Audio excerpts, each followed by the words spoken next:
Sunday सकाळची सुरुवात ना अशी खतरनाक पद्धतीने होते. म्हणजे कसं सगळं निवांत पण असं निवांत जात नाही हा माझा संडेचा दिवस. तर नुसती धावपळ चालू असते. सुट्टी असली म्हणून काय झालं पण तरी धावपळ असतेच बरं का. किती उशिरा उठलं ना तरी धावपळ असते. म्हणजे हा आराम म्हणजे कसला बरं, संडेचा आराम नसतो बरं का हा. मग माझी सकाळ काय अशी मजेशीर सुरू होते. हे बघा, असं झाडू घेऊनच घराच्या मागं लागावं लागतं. म्हणजे हे तर काय दररोजच असतं म्हणा. पण कधी कधी सकाळी लवकरच आवरून होतं आणि संडेच्या दिवशी मात्र जरा उशीरच होतो. जरा नाही पण फारच उशीर होतो. आणि मग तिथून होते धावपळ सुरू. म्हणजे घर आवरण्यापासून तर सगळं म्हणजे मुलांचं आवरणं असं. म्हणजे मुलांचा नाश्ता आला, जेवण आलं, सगळं आवरणं आलं, त्यांचा अभ्यास, त्यांची दप्तरं, बॅगा वगैरे सगळं आणि त्यासोबत घराचं पण आवरणं.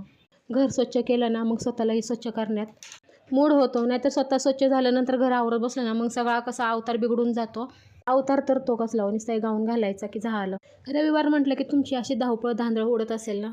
म्हटलं चला थोडासा व्यायाम वगैरे करून घ्या. पण कशाचा व्यायाम करता बाकीचंच जास्त सुचतं. म्हणजे व्यायाम करता थोडंसं चला म्हटलं मजा करूयात. एन्जॉय तर कधी करायला भेटणार आपल्याला तरी. मग काय थोडासा व्हिडिओ काढता मध्येच मोबाईलने पण पचका केला आणि लाईटीने पण पचका केला. हिवाळा सुरू झाला की ना सगळी वाटच लागून जाते. आणि हे बघा आमचा पांडा गुड्डू कसा नाचत आहे.